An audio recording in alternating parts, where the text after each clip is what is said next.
فرش التراب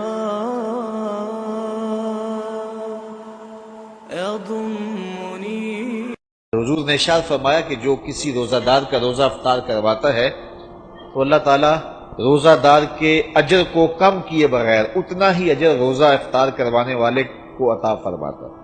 تو صحابہ نے عرض کی یا رسول اللہ ہم میں سے کچھ ایسے لوگ ہیں کہ جو روزہ افطار کروا نہیں سکتے، اتنی طاقت نہیں رکھتے کہ ہم روزہ افطار کروائیں تو پھر یہ ثواب ہم تو نہیں پا سکیں گے. تو حضور علیہ السلام نے فرمایا لازمی نہیں ہے کہ تم سیراب کر کے کسی کو کھانا کھلاؤ یا پانی پلاؤ. اگر مذقۃ لبن، حضور نے فرمایا کہ دودھ کا ایک گھونٹ، اور شربہ من الماء یا پانی سے ایک گھونٹ، یا حضور نے فرمایا کہ کھجور کا ایک ٹکڑا بھی اگر کسی نے دے کے کسی کا روزہ افطار کیا اللہ تعالیٰ جل شانہ اس کو پورا ثواب عطا فرمائے. اور جس نے پورا اہتمام کیا کہ اس کو صحیح افطاری کروائی، اس کو سیراب بھی کیا، اس کو رجایا بھی، تو حضور فرمایا اللہ تعالیٰ قیامت کے دن میرے ہاتھوں سے اسے حوض کوثر کا جام نصیب کرے گا. اور فرمایا کہ وہ حوض کوثر کا جام جب اسے ملے گا اور وہ پی لے گا تو رسول کریم نے ارشاد فرمایا کہ جنت میں داخل ہونے تک حشر کا سارا دن جو 50,000 سال کا دن ہوگا فرمایا اس سارے دن اس کو پیاس نہیں لگے گی.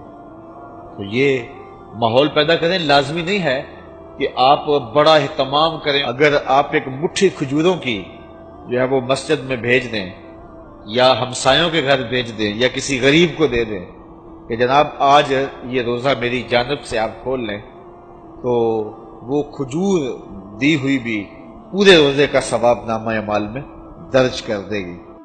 کسی کو گھونٹ پانی کا پلا دیں تو وہ نامہ اعمال کے اندر مکمل ثواب روزے کا لکھ دیا جائے گا. اور اگر اللہ نے آپ کو وسعت دی ہے یہ سیاسی افطاریاں چھوڑیں، ان لوگوں کو روزہ افطار کروائیں جنہوں نے روزہ رکھا ہوا ہے. یہ آج کل یہ بھی فیشن ہو گیا ہے کہ اپنی نمائش کے لیے افطاری کروائی جاتی ہے. اس میں کوشش ہو جاتی ہے کوئی وزیر مل جائے، کوئی MNA صاحب مل جائیں، کوئی MPA صاحب مل جائیں، کوئی آفیسر مل جائیں، اور اس بہانے سے ان کی دعوت کا موقع. اور میں کہتا ہوں کہ یہ اکثر ان کا روزہ کھلوایا جاتا ہے جنہوں نے روزہ رکھا ہوا ہی نہیں ہے. وہ دوپہر کو بھی کھول کے آئے ہیں، وہ صبح بھی کھولا تھا انہوں نے، اور اب بھی وہ بیٹھے ہوئے ہیں، اور ہنسی آتی ہے کہ روزہ رکھا ہوا ہی نہیں، تو انتظار کر رہے ہوتے ہیں کہ ذرا اذان ہو لے. تو یہ سیاسی افطاریاں چھوڑیں. حضور نے ارشاد فرمایا صحابہ کو کہ تمہارے دسترخوان سے سوائے متقی کے کوئی نہ کھائے، یعنی متقی تمہارے دسترخوان سے کھائیں. اور یہ کسی بندے کی خوش بختی ہوتی ہے کہ اس کے دسترخوان سے کھانے والے متقی ہوں، پرہیزگار لوگ ہوں. تو آپ اللہ کی مخلوق کو دیں اگر کوئی بھوکا ہو، لیکن اگر دعوت کرنے کا شوق ہو تو کسی فقیر آدمی کو، کسی غریب کو، کسی مسکین کو. یار جو یعنی ایک کونا کاٹ کے جو ہے وہ لیگ پیس سے باقی پھینک دے گا اسے کیا قدر. وہ جس غریب کو کبھی کچھ ملا نہیں جب اس کو کھلائیں گے تو اس کی روح بھی دعائیں دے گی، اس کا دل بھی دعائیں دے گا. ابو ہریرہ رضی اللہ تعالیٰ عنہ سے مروی حضور کا یہ فرمان بھی سنیے جو صحیح بخاری مسلم میں ہے: من صام رمضان ایمانا و احتسابا غفر له ما تقدم من ذنبه. جو محاسبہ نفس کے ساتھ اور ایمان کے ساتھ روزے رکھتا ہے اللہ تعالیٰ اس کے پچھلے سارے گناہ معاف فرما دے، اس کے دامن پہ گناہ کا ایک دھبا بھی باقی نہیں رہتا. یہ کرم نوازیاں ہیں.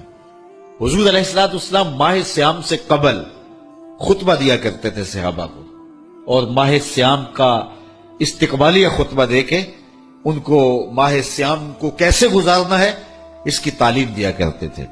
آج یہ خطبہ جو حضور نے ارشاد فرمایا وہ آپ کے سامنے رکھوں. حضور نے ارشاد فرمایا لوگو تمہارے اوپر ایک مہینہ جلوہ فراز ہو رہا ہے جو بہت بڑا مہینہ ہے، بڑا عظیم مہینہ ہے، جو مبارک مہینہ ہے. وہ ایسا مہینہ ہے جس کے دامن میں ایک رات ایسی ہے جو 1000 مہینے سے بہتر ہے. جعل اللہ صیامہ فریدہ، اللہ نے اس مہینے کے روزے کو فرض بنایا. وقیام لیلۃ تطوع، اور اس کی رات کے قیام کو نفل بنایا. من تقرب فیہ بخصلۃ من الخیر کان کمن ادى فریدۃ فیما سواہ. اور جس نے کوئی اس مہینے میں بھلائی کی تو وہ ایسے ہے کہ جس طرح اس نے فریضہ ادا کیا. اگر کسی نے نفل ادا کیا تو ایسے ہے جس طرح اس نے فرض ادا کیا. ومن ادا فریدتن فیہ کانا کمن ادا سبعین فریدتن فیما سواہ، اور جس نے اس مہینے میں ایک فرض ادا کیا اللہ تعالیٰ اس کو 70 فرضوں کا ثواب عطا کرے، وہ ایسا ہے جس نے اس نے 70 فرائض ادا کیے۔ وہو شہر الصبر، وہ صبر کا مہینہ ہے۔ والصبر ثوابہ الجنہ، اور صبر کا ثواب جنت ہے۔ وشہر المواسات، ایک دوسرے سے پیار کرنے کا، ہمدردی کرنے کا مہینہ ہے، دکھ بانٹنے کا مہینہ ہے، لوگوں سے محبت کرنے کا مہینہ ہے۔ وشہر یزاد فیہ رزق المومن، یہ وہ بابرکت مہینہ ہے جس میں مومن کا رزق بڑھا دیا جاتا ہے۔ من فطر فیہ صائمہ، جس نے اس مہینے کے اندر افطار کروایا کسی شخص کو، روزہ دار کو، کان لہو مغفرۃ لذنوبہ، اللہ تعالیٰ اس کے گناہ معاف فرما دے گا اور اس کو جہنم کی آگ سے آزاد کر دے گا۔ وَكَانَ لَهُ مِثْلُ أَجْرِهِ، اور روزہ رکھنے والے کو جتنا اجر ملا، روزہ افطار کروانے والے کو بھی اتنا ہی اجر دیا جائے گا۔ مِنْ غَيْرِ أَنْ يَنْتَقِصَ مِنْ أَجْرِهِ شَيْئًا، روزہ رکھنے والے کے اجر میں کسی کمی کے بغیر، اس کے اجر میں بھی کوئی کمی نہیں ہوگی، اور روزہ افطار کرانے والوں کو بھی پورا پورا اجر دے دیا جائے گا۔ قُلْنَا یا رسول اللہ صلی اللہ علیہ وسلم، صحابہ فرماتے ہیں ہم نے عرض کی اے اللہ کے پیارے حبیب، لیسا کلنا ناجد ما نفطر بہ الصائم، ہم میں سے سارے تو ایسے نہیں ہیں کہ جو روزہ دار کو روزہ افطار کروا سکے، غریب لوگ بھی ہیں، مسکین لوگ بھی ہیں، تو سارے لوگ تو ایسے نہیں ہیں۔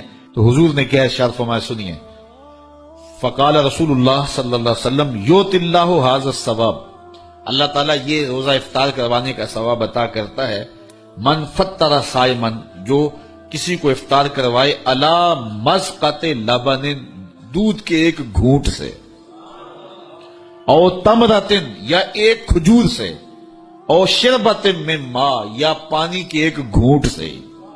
لازمی نہیں ہے کہ بہت سموسے پکوڑے بہت کچھ پڑے ہوئے ہوں اور بڑی فرنیاں شرنیاں ہوں، نہیں، اگر صرف ایک گھونٹ پانی کا پلا دیا، ایک لسی کا گھونٹ پلا دیا، ایک کھجور کھلا دی، تو حضور نے ارشاد فرمایا اللہ اس کو بھی پورا روزہ افطار کرنے کا ثواب عطا فرمائے۔ اور آگے فرمایا واشبع صائمن، اور جس نے شراب ہو کے کھلایا، اس کو صحیح پوری فل افطاری کروائی، تو اس کا اجر کیا، سقاہ اللہ من حوضی شربۃ لا یظمأ حتی یدخل الجنہ، حضور فرمایا اللہ اس کو حوض کوثر سے جام پلائے گا یہاں تک کہ وہ جنت میں داخل ہو جائے گا، اور جنت میں داخل ہونے تک 50,000 سال کا دن ہوگا، اس کو دوبارہ پیاس بھی نہیں لگے گی۔ جب جام کوثر مل گیا، جس نے ایک گھونٹ میں پی لیا، اس کو پھر پورا حشر کا دن پیاس نہیں لگے گی۔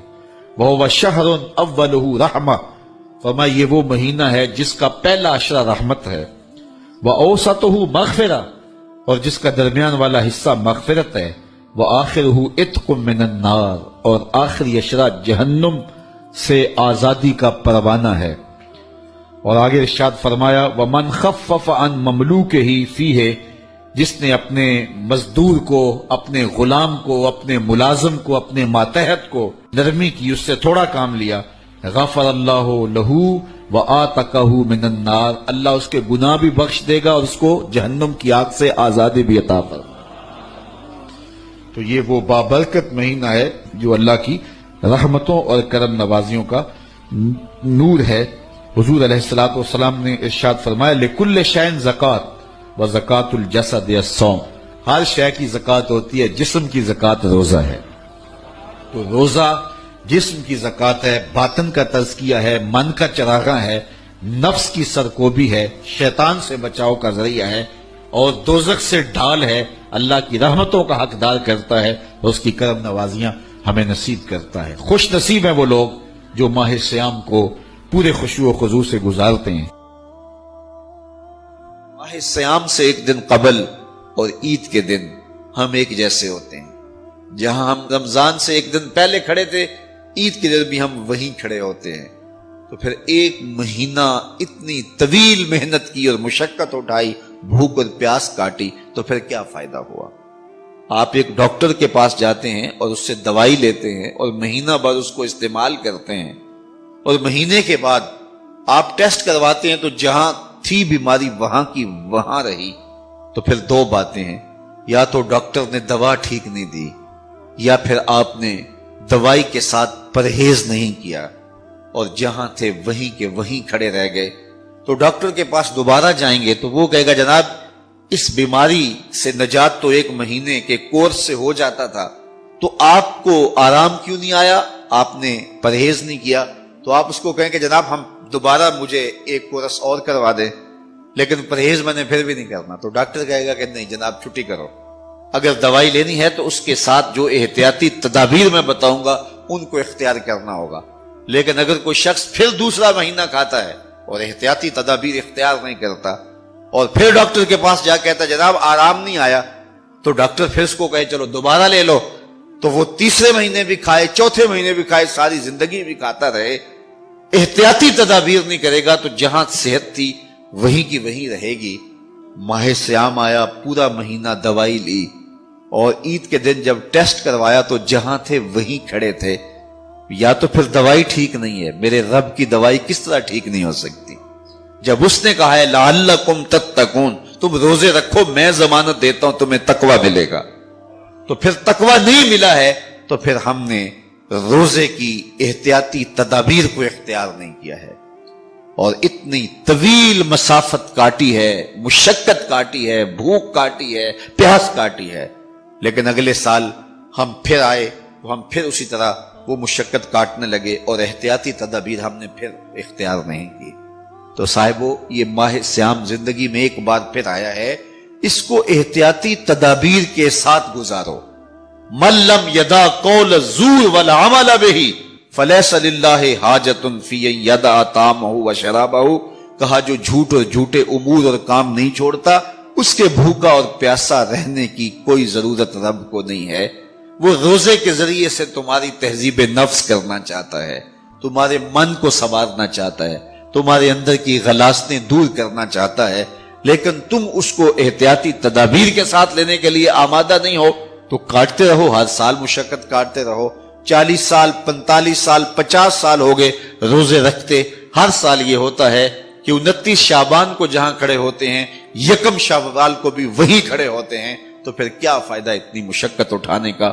تو ماہ سیام زندگی میں ہمیں ایک بار ملا ہے، ایک بار ذرا اس کو احتیاطی تدابیر کے ساتھ گزار کے دیکھیے تو آپ دیکھیں گے کہ یہ روزہ کس